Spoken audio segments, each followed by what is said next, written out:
Lazear really were an amazing fit for us.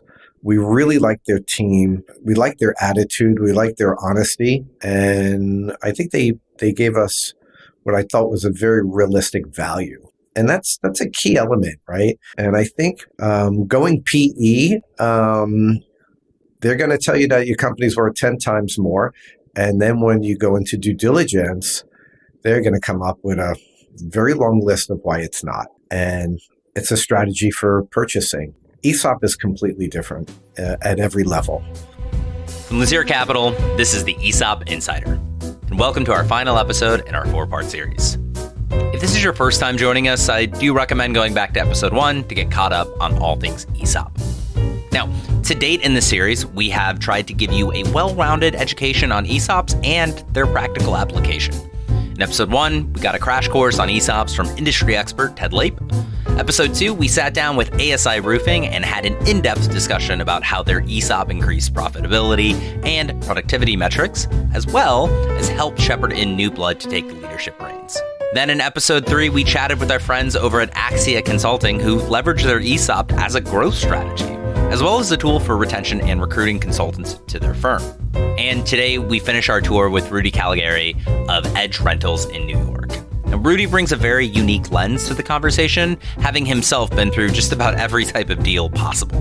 Rudy talks about not only how the ESOP helped with retention and recruiting and all the other great things ESOPs do, but Rudy is able to give us a firsthand account from having been through all these other business sales on just how an ESOP is different. So enough talk from me, let's dive in. My name is Rudy Caligari. My background is I started my career in the film industry. I was a producer for about 25 years, owning multiple production companies.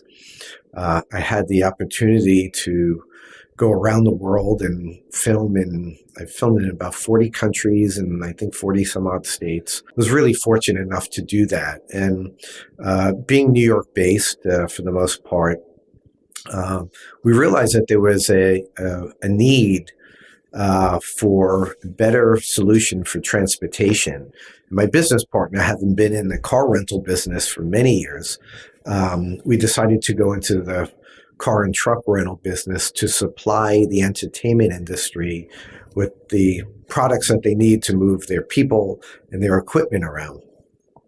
So our clients are TV shows, movies, concerts, events. The company Rudy is referencing is called Edge Rental, and surprise, surprise, they are an ESOP, and we'll get more into the nuts and bolts about how their ESOP works.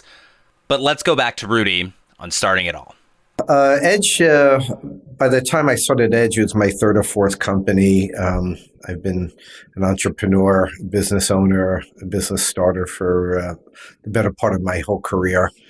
We started Edge in the New York area, specifically for the entertainment industry. We decided we were going to go into the car rental business. We had our first client, which was a commercial production company. And the first vehicle they needed was an SUV. So we walked over to the Chevy dealer and bought an SUV with my Amex card, and the business was born. And we didn't even have a name, or we didn't have anything together. But as any business owner knows, it's not how you started the business, it's how you finish the business. So Rudy, I want to double click into that. Let's talk about exit strategies then, or what do you think is the best way to finish a business, as you say? I would say that your exit strategy is sell the company when it's the optimal time, not when you think you want to retire or you think the time is right. There will be a time that is correct. And when I say that, there's a lot of variables make you start really considering an exit. Mm-hmm. A lot of it has to do with the economy. A lot of it has to do with the banks. And quite frankly, a lot of it has to do with who do you partner with to exit. At the time when we ESOPed, which was in July of 2022, 6 months earlier, I wasn't thinking about it. But a very good bank that I do business with, UBS, brought it up to our attention, the true value of what our company could look like in the marketplace. That really sparked our interest. And what's an amazing thing about an ESOP is you could exit but still stay with it. So my partner and I at the time, as I mentioned, we didn't have an exit, okay, we're going to sell this year. But when we realized the ease of doing an ESOP and the value at that particular point in time, there wasn't much to think about. It was a no-brainer. Then it was about putting together the right team. You do your interview process and you see who works right for you and who's going to carry you through to the other side with honesty and sincerity. There was a gentleman that came in and he said, your company is worth 10 to 15 times EBITDA. And I kind of laughed and said, okay, great. We both know it's not. So Thank you for your time. Rudy, you mentioned that your ESOP from ideation to closing went pretty quickly. What do you attribute to that success of the ESOP going so smoothly? Why did it go so fast? I think Lazear has an amazing staff that's really on their game. They do this often. They know what questions to ask. We had our books together, and the process and how the banks work and the valuation. We put together what later on after the ESOP was done, when I referred to the other parties involved, the valuation firm, so forth and so on, that we had chosen some really, really good people and probably some of the best in the business. And that helps as well. And we knew that going in. We didn't necessarily choose the cheapest option because, as we all know, picking the cheapest option could cost you a lot more in the back end. And it was a very good time for us. The banks were bullish, the valuation was bullish, our numbers were looking great. So let's get this thing closed as fast as possible. And when you work with really, really good companies that are the best in their field, that's what happens. One of the other reasons that we ended up working with Lazear is Lazear came in and it felt like they were asking all of the important questions about how we fleeted up, why we fleeted up, what vehicles we were purchasing, where were we purchasing them from, how did we work our financing? They were very interested in how our financing worked to match us with that, with the right bank. And really, they dived into the nitty-gritty at a very granular level to truly understand what we were made of, right? Who's your personnel? What does everyone do? I was like, these guys are asking so many questions. It's like, just sell a company. but I realized that it was really important for them to really, truly dive in and understand who we were and to help us. It made us feel, I think by the end of it, the team at Lazear could have came in and run the company because they knew everything about it. And I'm not joking when I say that. I mean, they were really, we spent a lot of time together.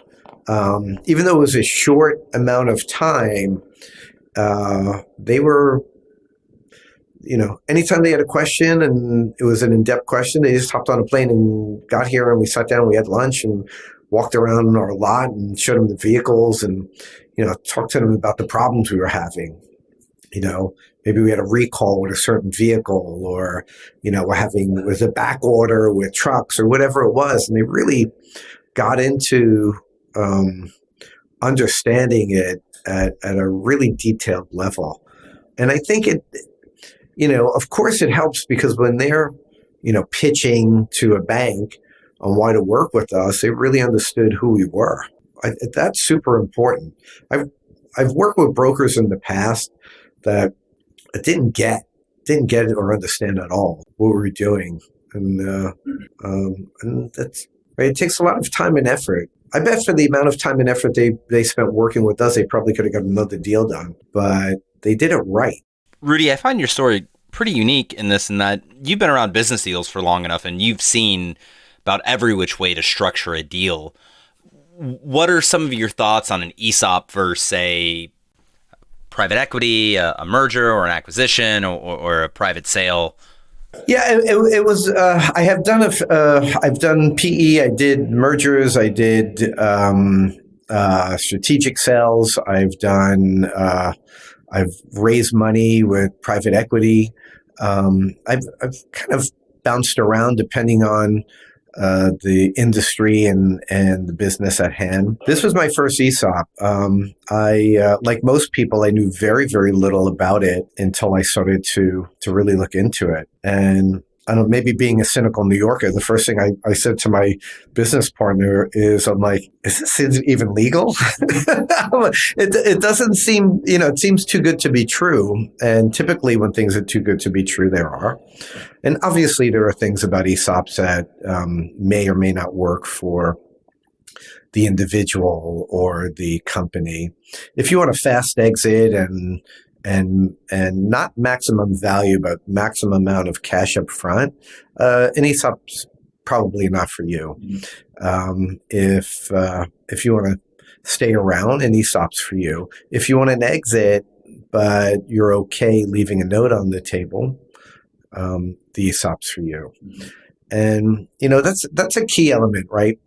A lot of people came up to me and said, you're leaving, right? There's a big note, right? Let's say you sell your company for, it doesn't make a difference, right? Yeah, $1 million, and you get 250 grand on the walkout, and then you get the other 750 over the next few years. You'll get that 750. You'll get that remainder, providing that your company is doing well. Yeah, well, you could walk away. You could stay, depending on what the structure is of the company and what your plans are. But that's a really nice option to have. You sell a PE, if the company doesn't do well in the next few years, you're not getting that second or third payment. We all know that there's a second or third payment. You could very easily get pushed out. And if you want to control a narrative, if you want to control the direction of the company with an ESOP, you have full control. And that was very important. That my partner and I weren't planning on exiting, so we weren't looking to leave quickly, right? Because I control the rest of the money due to me. With PE, you're losing control, and you may lose control of how money is generated, income comes in, that you may not see your follow payments. So it's something to consider, right? Again, there is no right way to do any of this. It's the way that works best for the company and the principals involved.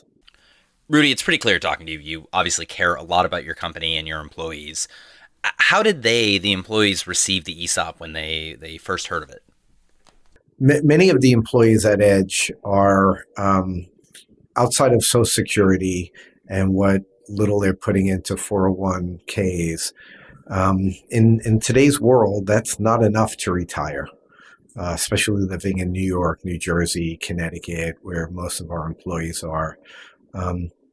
With the ESOP now, they know that in 10, 20 years from now, depending on what their age is, 5 years from now, they're going to be able to retire with capital that they would have never had before. Working for anyone else, even if they work with, one of the major corporations in the world, unless they're becoming a civil servant or, getting some kind of benefits from the government, a pension. Most jobs don't give pensions. So this is a pretty incredible thing for our employees, and also it felt the feeling for being a business owner we had a meeting with all of our employees. At the time, we had 70, 80 employees, and we sit them down and we said, we're giving you the company. And everybody's looking around like they're confused, I would say. Because even though the terminology is you're selling the company to the employees, you're really not. You're giving them shares. You're here. You're a good employee. You work hard.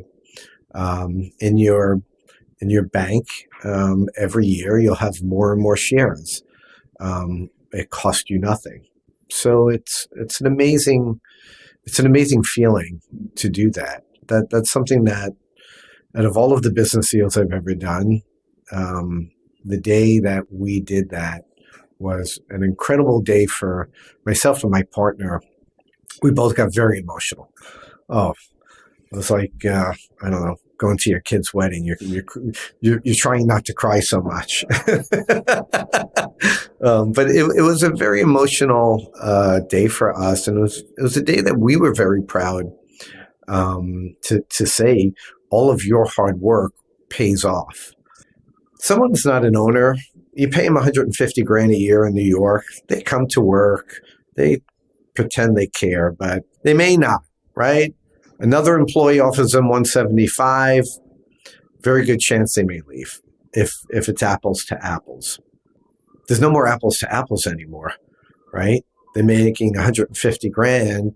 They've got stock in the company. They're one of the highest paid employees. They're coming in early. They're staying late, and everyone's doing that. Rudy, can you give me an idea of what's next for Edge and what the next 5 years looks like? The next 5 years, growth, and then I think we're going to go on a buying spree, and then roll this up and call Ted and his company again and sell it again. I could retire tomorrow and walk away and go to the beach. And some days I think about it, but I think that the field that we're in, there's an opportunity, and how the ESOP work. And once we pay down the notes, and again, I think we go and look at other companies that are similar to ours that we could acquire, and then package it together and sell it again. And then all of the employees may not have to wait till they retire. They could get paid out and still keep their job, depending on how we structure the next sale. Win, win, win. I mean, it's great. And with that, we say goodbye to our friend Rudy and wish him the best of luck with all future endeavors.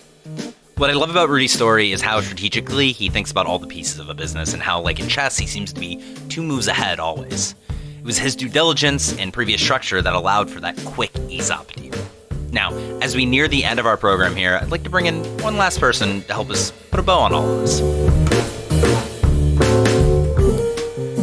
My name is Bruce Lazear, and I'm a partner here and the founder of the firm. I asked Bruce to briefly sit down with us and tie up any loose ends we may have in discussing the world of ESOPs. First, though, I want to know how we got to start in the industry. I got to law school at 24. And the first thing you learn as a young lawyer is something called fiduciary duty, that duty of trust to someone else whose outcome is more important than your own. That's what lawyers do. And because I was inculcated with that theory of the world as really a young kid, it's something I've always carried with me, and that is the core of the view of this firm towards our clients. It's about other people. We do great by telling people what's best for them and the truth, and it's not about making a buck, because honestly, your reputation will flourish when you do the right by everyone else, and it's worked magnificently for us. So when a client walks in the door, it isn't ESOP, non-ESOP. It's what are your goals? Where do you want to go? We commonly will sit with clients. We have several transactions right now where they walked in to talk about an ESOP, and we said, in your industry, there are roll-up buyers, strategics, who will pay a price significantly greater. And yeah, you're going to pay tax, but it's all cash in a day. And let's compare it to an ESOP. You tell me what you want to do, because we are about whatever you want to do. We are not a hammer looking for a nail. And the response was, I can get that outcome in a third-party sale. That's what I want to do. And that's what we're doing for them. So we always approach it with the idea that our highest calling is to honor the years and work of those clients to build something, and it's not about us. We also have clients who walked in, they want to do an ESOP, we look at them and say, it's not right for you. And in fact, it won't be right for you because you aren't large enough to sustain this, or, the company you're running doesn't even have enough payroll to make the numbers work because we're doing a retirement plan. There's all kinds of wonky rules within the tax code we got to honor as part of this. So it's about them. It's about what they want to do. And we then use the means to get to their goals. We don't ever think that we know the answer ahead of time till we talk to them. Bruce, in the series, we've heard from many accomplished business owners on why they did an ESOP, but I'm curious kind of from your position and maybe just the high level 30,000 foot view, why should a business owner do an ESOP? We use them in ownership transition because the government is trying to encourage employers to do this. They very much so want owners of successful businesses to consider an ESOP as a solution. So why do they want that? The reason they want that is that 65% of all families have insufficient retirement savings. That's a daunting number. And 40% of all U.S. employees retire with nothing but Social Security, which essentially means they're poor. So the government is working hard to try to create incentives to saving for retirement, and an ESOP is part of that legislative intent. And the laws they've passed are intended to encourage business owners to make this their selection. So what did the government do to encourage business owners, like many of the people listening to this podcast, to consider an ESOP? And the answer is, as with most things the government wants you to do, they give you a tax break. A tax break is how they motivate you to do things. Here, the tax break is they will enable me to sell my shares in the company on a tax-deferred and ultimately tax-free basis. So what does that mean? Let's use a big number because I like round numbers. If I had a $100 million gain, that's what I sold my company for, and that was my long-term capital gain, I would give $20 million or 20% to the federal government, and the average of most states about another 5%, $5 million. I would end up with $75 million. In an ESOP, there's no federal or state income tax. I'll end up with $100 million, which is a third more money. So the government's putting a tremendous incentive in front of that privately held business owner to consider an ESOP because they want to enrich their employees who are going to be given these shares so that they have better retirements and more comfortable lives. So they've married those two together. The other enormous tax benefit the government put in is that they allow the earnings of this company after you're an ESOP to be tax-free, both federal and state. So let's just play that out for a moment. It means right now, if you have a company making $10 million taxable income a year, and in January 1st, 2026, the tax rates go up. People are not paying attention. They go up again. It'll be 39.6% federal plus the average state of 5%. 45% of the money will go to the government. So on my $10 million of earnings, 4.5 goes to the government, 5.5 sticks to my pocket. In an ESOP, that taxable income goes to a retirement plan. Your 401k grows tax-free, right? Well, if it grows tax-free, this will grow tax-free as well. So now I have $10 million of income going to a retirement plan. They don't pay tax. There's $10 million of income to pay me off. Whereas if I'd kept it, there'd only been $5.5 million. And then to complete the circle, if I sell to an ESOP, I get the $10 million and I pay no income tax. We've married a tax-free buyer, the ESOP retirement plan, with a tax-free seller, our clients who take advantage of this code provision, and the impact is $10 million going to the front door ends up in their bank account when it's done. So it's incredibly efficient and increases their net. So it really is intended by the government to encourage this behavior. And because we have 5 tax lawyers here, 8 attorneys in all, and 14 CPAs, we have spent more time understanding the tax benefits than any other firm in our space, and we're able to deliver these benefits in a way unlike anyone else in the space. ESOPs are not built for everyone. That's truly the case. First of all, they're complicated transactions. 7 to 8 sets of professional advisors are engaged in every transaction. A company making $1 or $2 million a year, this is a big, complicated transaction. And I would never encourage a client to undertake a transaction with transaction fees were disproportionate to the benefits. It just doesn't make any sense.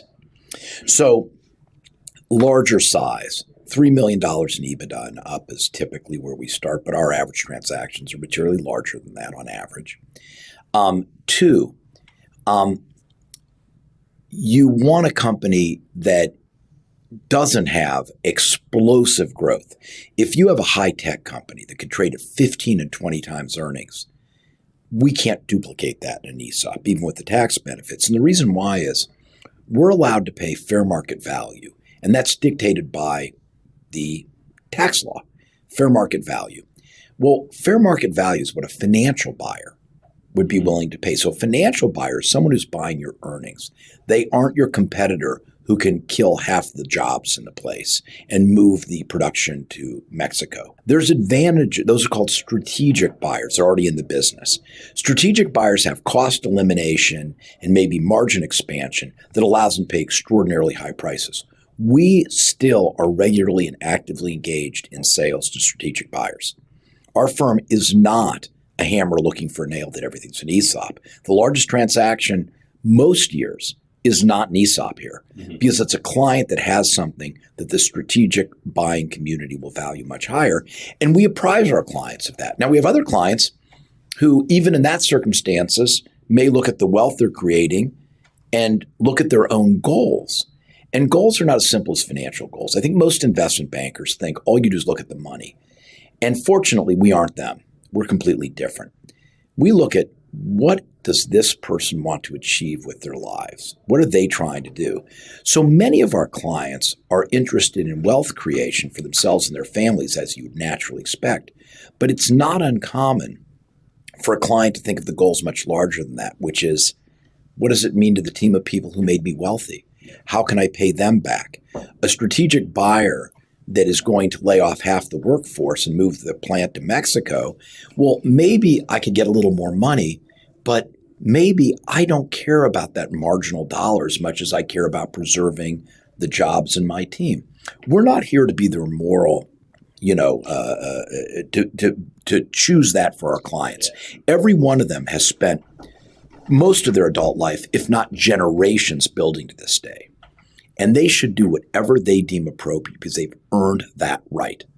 And all we're trying to ascertain is, what are you really trying to achieve? And let's build a plan to that.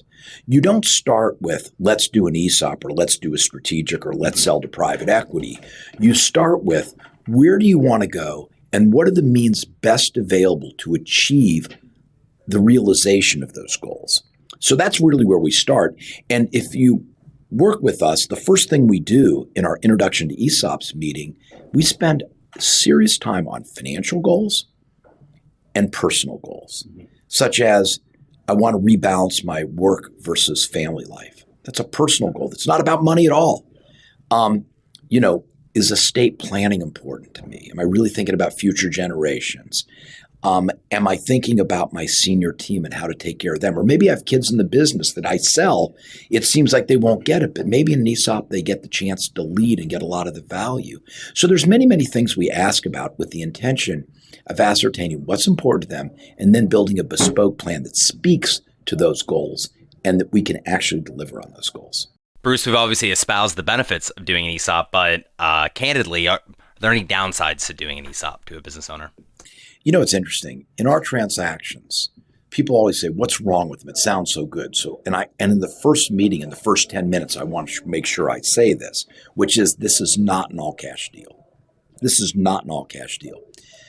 You're going to get, on average, 25% of your purchase price in cash, and 75% will be owed to you and paid to you by the company over time. Now, you'll have operational control of the company, which means that the leadership that created all this value doesn't go away. You're still here. And a lot of clients can't get over this idea of, well, can the company handle that much debt? But it's missing it. It really is. Because if you think about it, what's really happening is the company they control that's gone tax-free, that pays me as the seller tax-free, that company, my debt isn't real debt. It's almost like equity. The money I would have gotten as return on my equity each year, instead I'm getting tax-free, both sides. So the idea of, does all this debt weigh down the company and compromise its future? And the answer is no, because we build this so it doesn't. We build it with tons of excess liquidity, meaning a line of credit where there's lots of availability. We build these to be safe. We build these for success. Our clients are overwhelmingly successful with their ESOP companies. To date, and I'll use the word yet, we've never in hundreds of these ever had a client fail. Okay? There's really good white paper research Rutgers University did that said that ESOP companies are significantly more likely to be successful, not go out of business, than non-ESOP companies. And it's because of every employee is now an owner. They're not working for the man, they're working for their families. So they are complex. They do use a seller note, payment to me as the seller for a considerable part of the transaction value, but they're safe because of the way that we construct them. It's different owing a bank a bunch of money, who might have to burn the place down to get repaid, and they're willing to, compared to owing myself money when, to me, I look at this as a golden goose. I'm going to love, care for, and take and feed the golden goose. Somebody else might beat it with a baseball bat for one more golden egg. Our clients, though, don't do that. So suddenly this highly leveraged transaction, which looks scary if somebody else was owed the money, instead look comfortable and safe because you really don't owe that much money to anybody else but yourself. So that's one of the things that I like to talk about early and to educate. And I imagine, too, some of that education and talking is setting expectations around timeline of when you would get paid out, right? So let's talk about that. Our average ESOP is paid to full in 4 to 6 years. That's kind of a reasonable time frame because you get paid in cash and you get paid overtime tax-free. But when I talk to our clients and I let them understand that they still have the operational control exactly the same day, they're still the CEO, they still run the company, that an ESOP doesn't mean that employees get to walk into your office, put their feet on the desk, and tell you how they're going to change how the company's run. When they get comfortable that, oh, well, I've been a really successful entrepreneur for 20 years. I'm happy to work 4 or 5 years. For many of our clients, I'll be honest, one of the goals is not to leave the company. Many, many, many people do not think retirement is playing golf and sitting on the beach. Many of them find that their place at the office is an important part of their life, which they enjoy. They enjoy the camaraderie of their relationships. They enjoy their success. They don't want to go away. So the idea of saying 4 to 6 years to a guy who's 60, he says, yeah, that's fine. I love coming to work. Maybe I'll work. I had one guy, he has a place in Naples, Florida, which is quite nice in the winter compared to the Midwest where I live, and he lives here. He said, yeah, I'm just going to work from Naples more. But he wakes up in the morning, he works for hours with his team, takes the afternoon, plays some golf. But he's rebalancing their lives, which you can do here, but not eliminating the business. And the majority of them don't want to do that. I just talked to one of our earlier ESOP clients, wonderful transaction. He was a construction company, electrical contracting, plumbing, HVAC, all kinds of stuff. And he told me, he said, my EBITDA this year is going to be in the 30s. When we did it, it was less than half this. And that was 5 years ago, I said. And he goes, if I did it now, I'd get a lot more money. And I said, do you regret that you did it so early? He said, absolutely not. First of all, I cleared my money for my family and we're safe forever. Yeah. But you know what? More importantly, there was not one day where this wasn't my company and I couldn't walk in the door and be part of our success and have the joy of doing it. That you look at that strategic deal in that private equity company, I've never heard those words, and I've done at least 100 of those too. So there, you're irrelevant the day you complete the transaction. You might have a 6-month severance, a 1-year consulting contract. Nobody sticks around because the culture of the people who wrote the check quickly squishes the culture it was built upon. And many, many of those companies aren't very successful. I mean, I've been doing this long enough where there was one private equity fund in the entire state of Ohio, and I remember it was organized. And I briefly thought about starting the second, to be honest. Private equity has flourished. But private equity, you just got to go back to what is it and why is it built? Private equity is the idea that somebody will raise money from retirement funds, pension funds, and high net worth individuals and family offices, ultra wealthy, and they're going to invest it on behalf of that investor who has to know nothing and do nothing. And their goal, not surprisingly, is to make money for their investors, and there's nothing wrong with it. But the motivations become very different. A private equity investor takes the money in, and when they take the money in, they raise a fund. It's for a duration of time, 5 to 7 years close-end fund, meaning we're supposed to get the money back to our investors very quickly. And I, as the private equity employee partner manager, I'm getting a percentage of the growth in value as fees to me, which can make me quite wealthy. So how does it work? They look for companies, privately held companies, to buy. But unlike our clients who spent their adult life building something that's part of their lives, they're renting the company. They never really own it because they're there 3 to 5 years on average. So they come in, they want to cut all the costs they can.